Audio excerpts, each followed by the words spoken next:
Hi everyone, this is Modern Mongolia and I'm your host Donna. Here I share some fun facts about Mongolia, lived experiences, and contemporary culture and lifestyle of Mongolians. So, welcome aboard.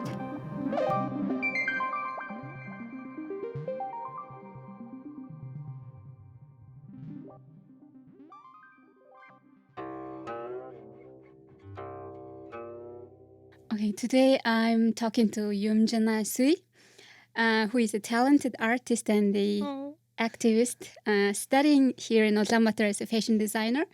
And she's a Buryatia Chinese woman.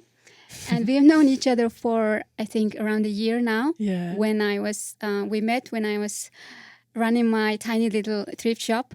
And we have been actually talking about getting together and doing something together. But I'm just happy that finally we're sitting together and doing this episode for my podcast. So thank you very much for coming. Yeah, so thank you for inviting how are you and me. how is life lately?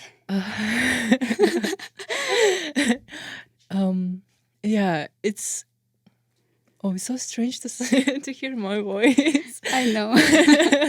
Actually, it's fine, but today was kind of stressful. Mhm. Yeah. Tell me about the exhibition that you're participating. What is it about? It's exhibition from the LGBTQ Center, local one. So the exhibition called Mongol Hun, and it's related to the Mongolia and to the experience.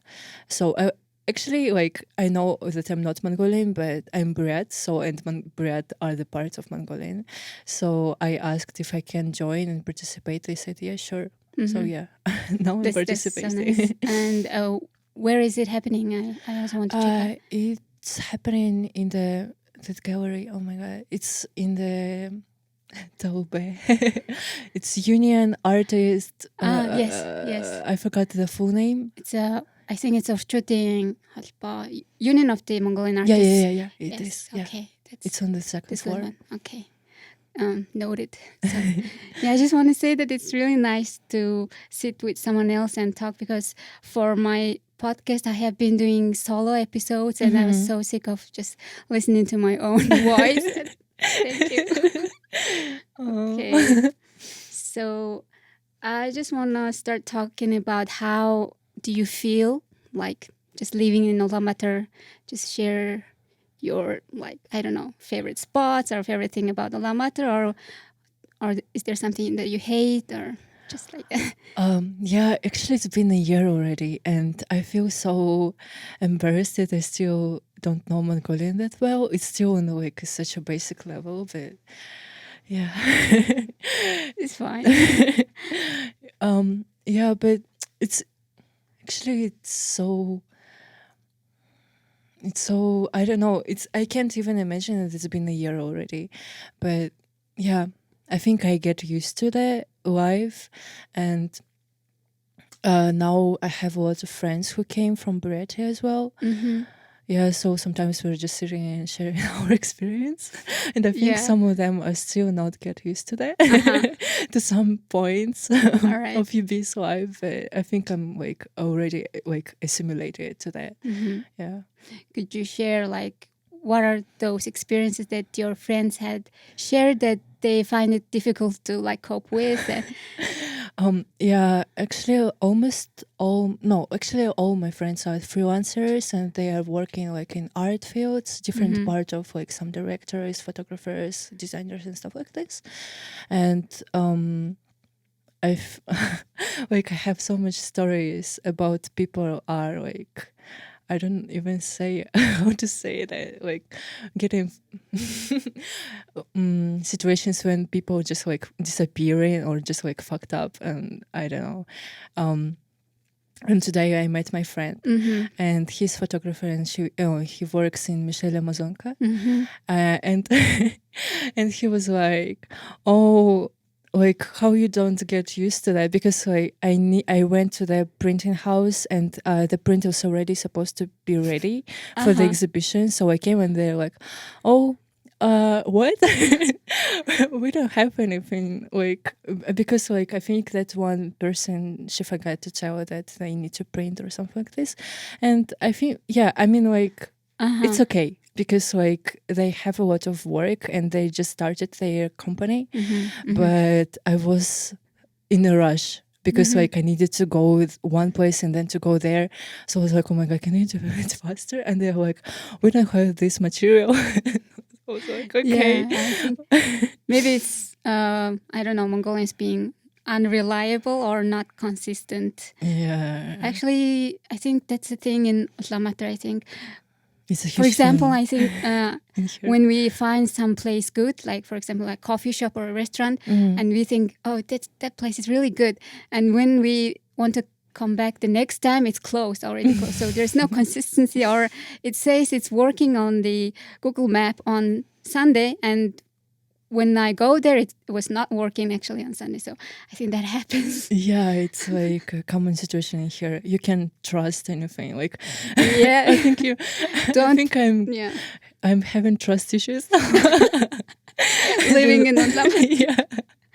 The level of trust issues just increased. Yeah. Maybe always have a plan B, C, or Yeah, that's true. That's true. It's like, such a Buddhist vibe, I guess.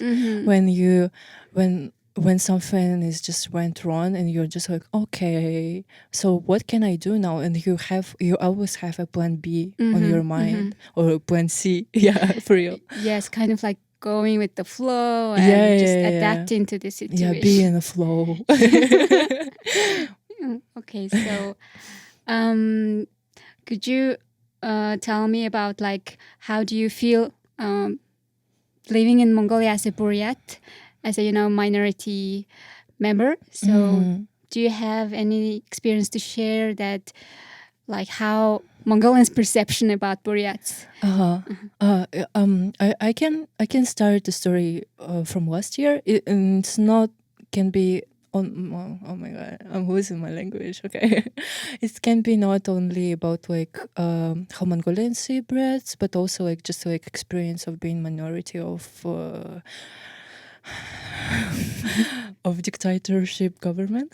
Yeah. In the so actually I came last year in the 19th of February, so it was like 5 days before the war. And it's so, I don't know, it's crazy to think about that. So I just came, and last time before that I used to be UB in 2019. So, and I was just like 17, and I just lived here for one semester, and I used to live in the dormitory. So I think I didn't like. It feels like I didn't live in Ulaanbaatar. I don't know why, because like I was like little, and I used to live in dormitory, so I don't know. Things were different. So when I came back, and I was like, wow, is it Ulaanbaatar? It was just like the whole new thing for me. I don't know why. Maybe because like things changed after quarantine. So I was, and I have this huge typographical criticism. So even now, sometimes I'm just like in the downtown, I can get lost. I can like, oh, I need to go this way. I'm totally sure about this, but then I can go. Yes, I don't know why, but it's still happening to me. But okay. Yes, I actually want to sympathize with foreigners who live in Ulaanbaatar, that of course they will have some difficulties to navigate around the city, because the address and all those stuff are very messy. Do you use Google Maps to find places? Yeah. Does it work? Yeah, actually it works, but like I also need to get used to the Google Maps, because back when I used to live at home, we have another application. It's called like 2GIS or something like this. It's like for Russian. So it was, for me, it was much more comfortable. So it took some time to understand how it works. And there was another application, it's called Maps.me. Yes. And people were saying that it's better, but I have no idea. I don't know about this. So okay, I was telling about this. So yeah, the war started, and Oh, I just like rewatching my stories from last year on Instagram, and it was like, oh my god, it was such a crazy time. I mean, it's still a crazy time because the war is still going. It didn't like finish and stuff. But last year, I think it was absolutely crazy, and my mental condition just like, yeah, Yeah, I have also been following your stories, and it seemed, yeah, I understand that. yeah, yeah. I You can don't know. cry if you want. Yeah, every time I'm just thinking about this, I think I'm about to cry. And I remember I was talking to my friends. I was like, "Oh, guys, I wish you could be like here. I mean, like not here, but like with me, I guess, because like I missed them, and I think then such things happening to you or like just happening, you feel that you need like some of like human communication. And I think in the beginning I didn't have that much because I didn't have that much friends back at times. So yeah, I was like on my own dealing with all of this stuff. And I don't know, like I think you all should be afraid of your dreams, or not your dreams, but like your wishes, because like I was like, oh, I wish my friends can be in here, and after like half year, they came. So Like yeah, I half year, know yeah. we're going into a little bit serious topic, but were your close friends or families were kind of here because of the war, fleeing the war or mobilization? Mobilization, yeah. Like all those friends who are living here now, they came up because of the mobilization. My family actually, some part of my family still lives at home, at our hometown in Ulan-Ude, but some of them just moved to somewhere. I can't tell about this, but yeah, Sure, it's sure. also related to the war and mobilization. Yeah, so it's crazy. And how are they coping? Like, are there like Mongolians who are helping them, and how are they finding jobs? Yeah, actually, yeah. So it was September. It was September 21st, and I remember there was like we had a group chat of our like artistic community, bread artistic community, and someone just texted like "пиздец." So I was like, "What is going on?" I didn't read the news yet, and then I read the news. I was like, "What the fuck is mobilization?" Because like it was like absolutely new word for us, because like in Russia, I think there was only 2 times when mobilization happened. And the first time it was like during the Second World War, and this is the second time, or the third. I don't really remember. I think the second. So we were like, what is going on? And everybody like, okay. And there was a huge line on the borderline. Yeah, and the next day I already see all my friends, and we were just like sitting somewhere in the lounge zone or something like this, and we were like, what is going on? What we supposed to do next and stuff like this. Yeah, so a huge amount of Russians came to Mongolia at that time, during that time, and yeah, and we I don't know, we didn't know what to do. Like, we have no idea what is going to I'm losing my language. What is going like happen next and stuff like this. Yeah, and actually there was like a huge support from Mongolians, and because I had no idea how like the people are going like act, react and stuff like this. And when people are like, oh, we can like support, and they were helping with like with a lot of things, like how to find like a flat, and someone or some people were hosting, and yeah, I don't know, I was just like literally crying because we didn't expect anything. It was like so nice. Yeah, and a lot of like Mongolian bread helped as well. And I remember my friend, she is Kalmyk, and she also was like texting me that her friends who are also Kalmyks, they came, and she was like, oh, we didn't expect that huge amount of support, because there was a I don't remember how many people came, like her friends and just like people she know.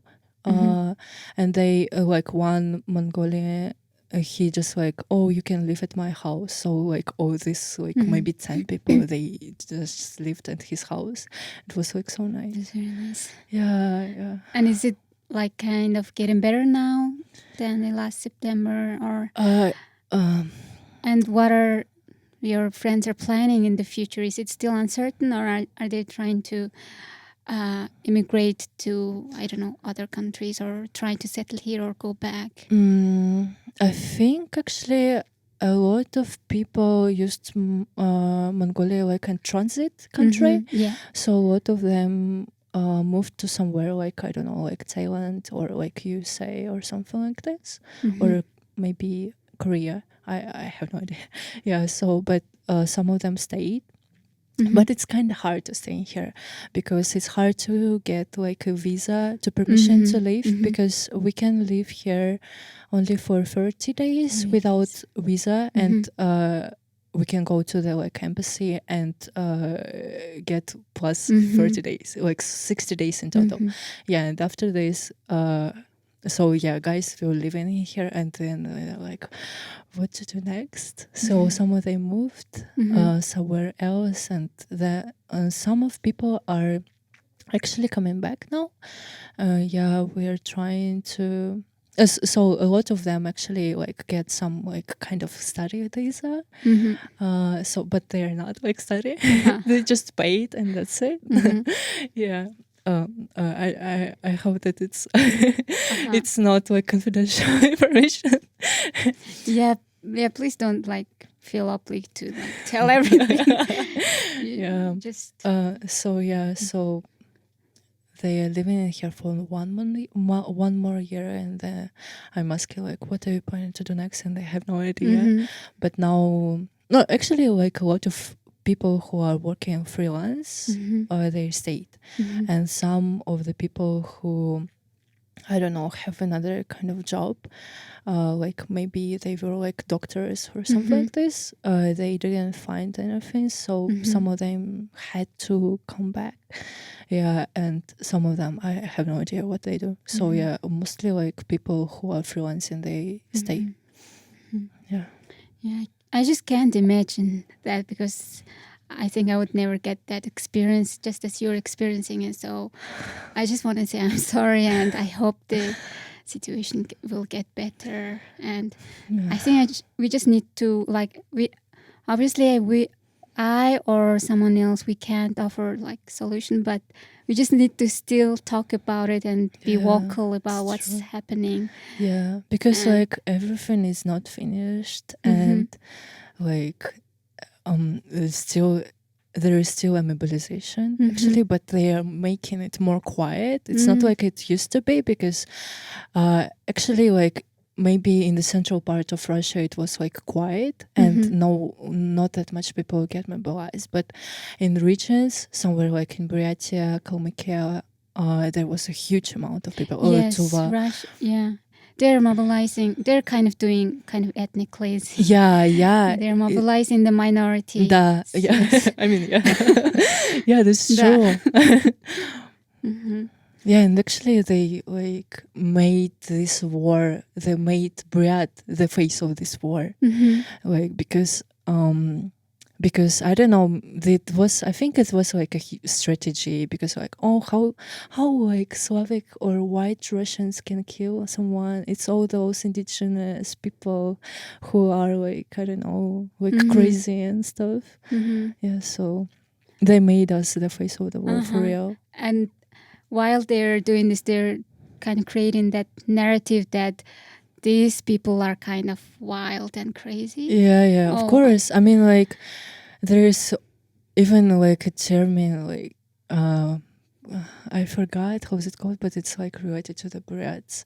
And actually this thing is coming, like, it's not like only last year, but it started in 2013 when like Russia decided to take the Crimea. Yeah, so since that moment, actually, the Buryats became famous for Ukrainians. Mm-hmm. And the crazy thing is that a lot of Ukrainians believe in this propaganda. Because I have like friend, she's German. Actually, she's like also like indigenous.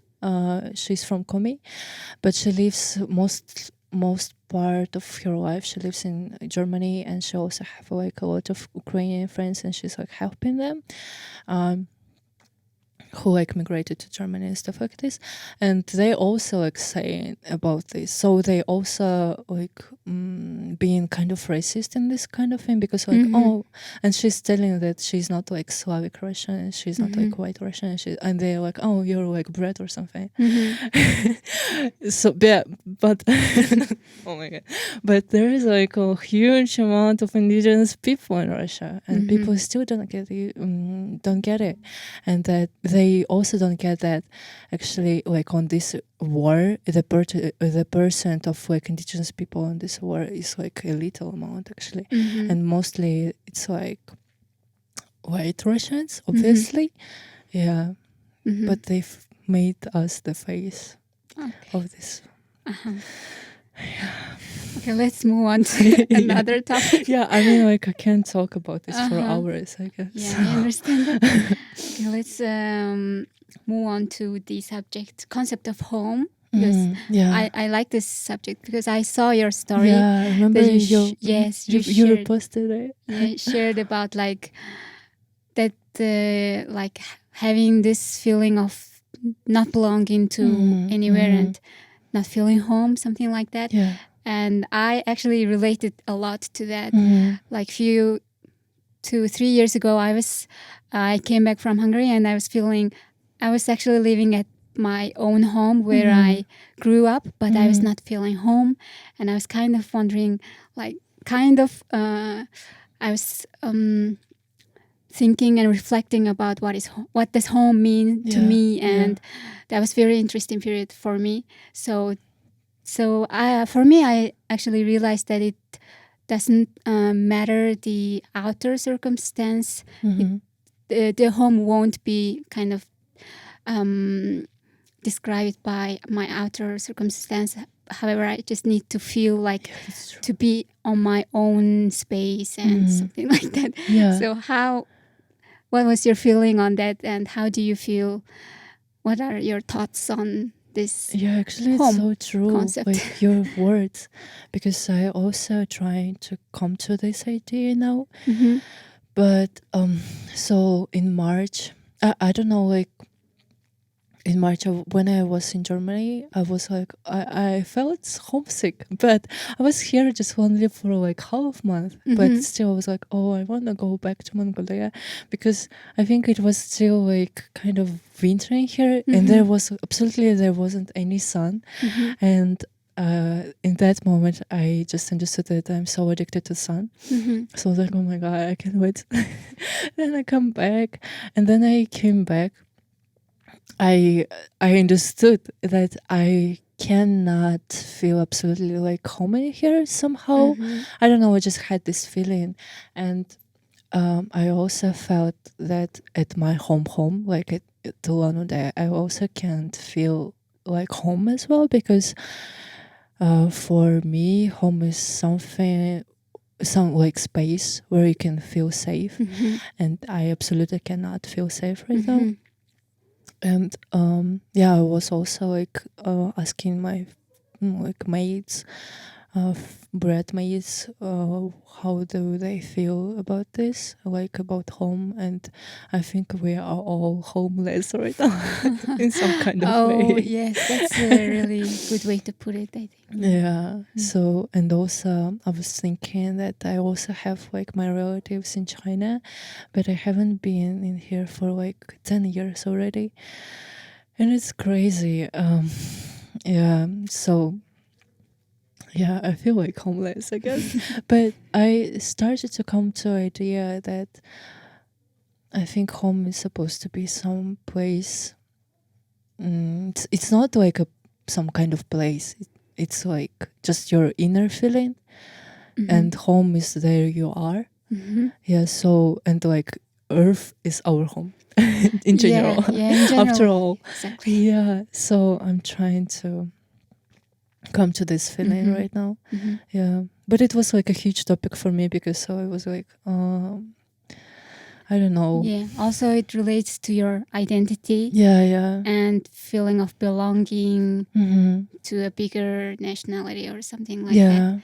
And also remember another post you shared, like I think it was a story that, like, for Mongolians, we are lucky to have like this land to call our home. Not like lucky. It's not like a privilege. It's like the common thing everybody should have, right? Yes, but we just don't think about it enough, and just we just take it as granted. So it's just nice to have a country to call, like, I'm from Mongolia or something like that. Of course, there are things that I love about Mongolia, but also dislike about Mongolia. But just to have our own independent countries also something to be thankful for from your point.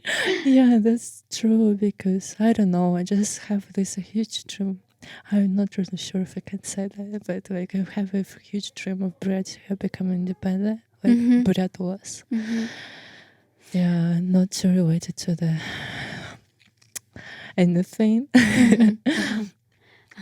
I'm sorry for letting you things that you feel uncomfortable. No, to say. it's okay. I think like I should speak out more about this, but I'm not really feel safe about.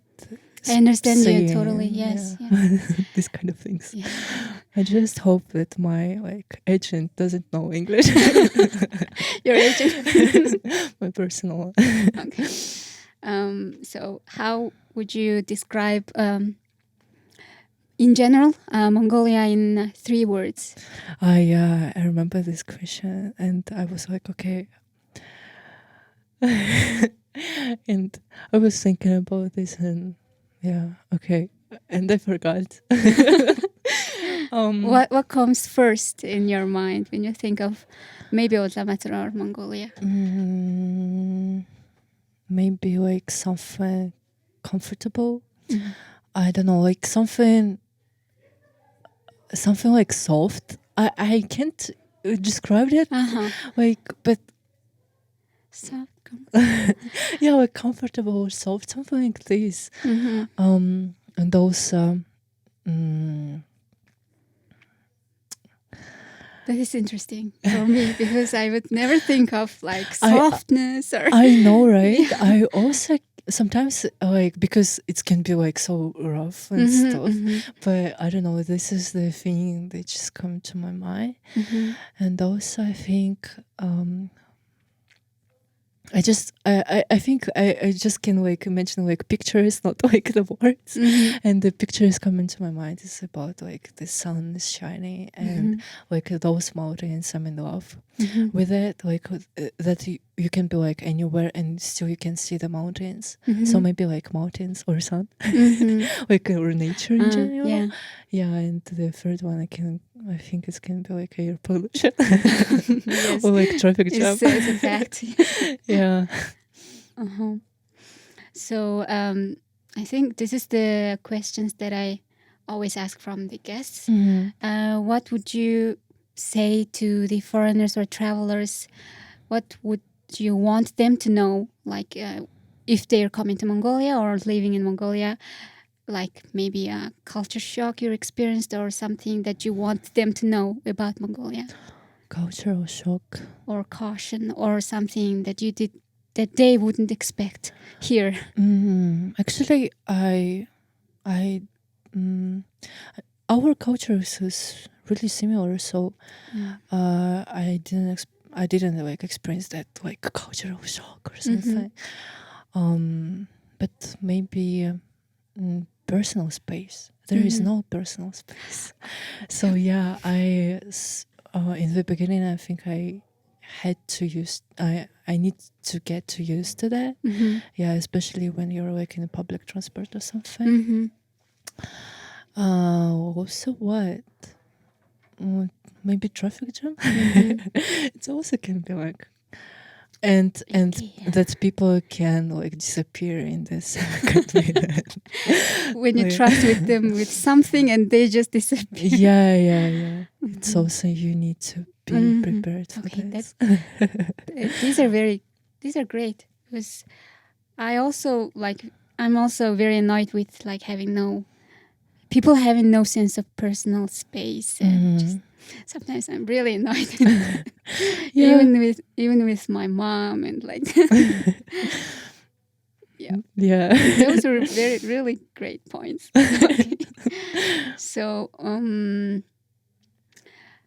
anything else you want to add? Just I don't know, just free off topics, just about anything, just not only about Mongolia. What are you at the moment, what are you most excited for in your life? In my life? I don't know. I mean, because like everything is so unstable, the like management it's like somewhere out of this world for me, to be honest. I don't even know. Just I think these days I'm just living in the present. Yeah, because you never know what is going to happen the next moment. And I think this also about like Mongolia. It can be like explained. What I'm waiting for? I can say maybe like summertime. Yeah. Yeah, because some of my friends they want to come to the playtime. Yeah, and I'm excited to see them because I haven't seen them for a while already. What else? I'm excited for the weather to become warm already. Yeah. I'm also excited for the summer, but unfortunately it's really short, and Yeah. but in that short time, summer is really beautiful in Mongolia. Yeah, that's true. Yeah, that's it's like a heaven. I love it here, but as so long short. as it's very short, and when it ends, the coldness and the windiness and everything starts again. And we all live here for the very short period of summer. We get to enjoy every day of it in the summer. Yeah, it's true. Yeah, actually, like I'm already enjoying this weather outside, even though it's kind of like it can be cold or the windy, but still it's warm, kind of like in the contrast of winter. Because I'm just thinking about winter, I'm just like, oh, I don't want, I don't want this. It's much better these days. Yeah, that's true. I mean, like we in Ulaanbaatar, it's almost the same weather, but because I think Ulaanbaatar located like, I don't know how to say it, like upper, like higher, yeah, like the under the level C. How's it called? High level C, I think. Something like this. Yeah, it's more windy, and the weather is like. It's very dry and windy. Yeah. Oh, it's so dry. Yes. and I also remembered one thing that we also have in common is that we like a mountain view that we have here in Ulaanbaatar. That's what we appreciate. I just remembered. Just things. Most of the things sucks actually in Ulaanbaatar, but the mountain view is beautiful. In that we have almost every day is like a shiny day. Sun is shiny. Yes. Okay. Bye. Okay. Yeah. Actually. No, I mean like my language is already. It's fine. We are actually wrapping up, so I just want to say thank you very much. Thank for you. Making time for this, and I Thank think it you was for great. inviting. So for like this season of this podcast, I have planned like only 4 guests, and you are the first guest of this season. Oh. And thank you for being the guest, and I'm really enjoying it. And I'm also happy that I changed the setting of the podcast here, because I'm mostly doing it at home, and I prepare the script, and it takes I don't know, a lot of time, like I just keep procrastinating it to It's write it. okay. And but this is so better, so much better. Yeah, I totally understand about the procrastination. I don't know, sometimes I just can like sit and think about things, and then in another minute, like, and it takes for a week, and maybe I can like make it in 1 hour. So yeah, I totally get you. And I just remember that we met like in the concert, and Oh, you were yes. like, "Oh, I will text you about something." I was like, "About what?" And Yeah, you're it like, was about "You will this see." one. Thank you very much. Let's wrap up the episode here. Yeah. Thank you. Bye. Thank you.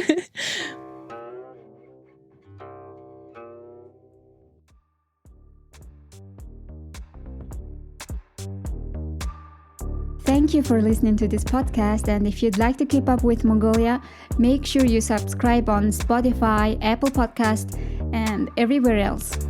Хавд байсанд маш их баярлалаа. Баяртай.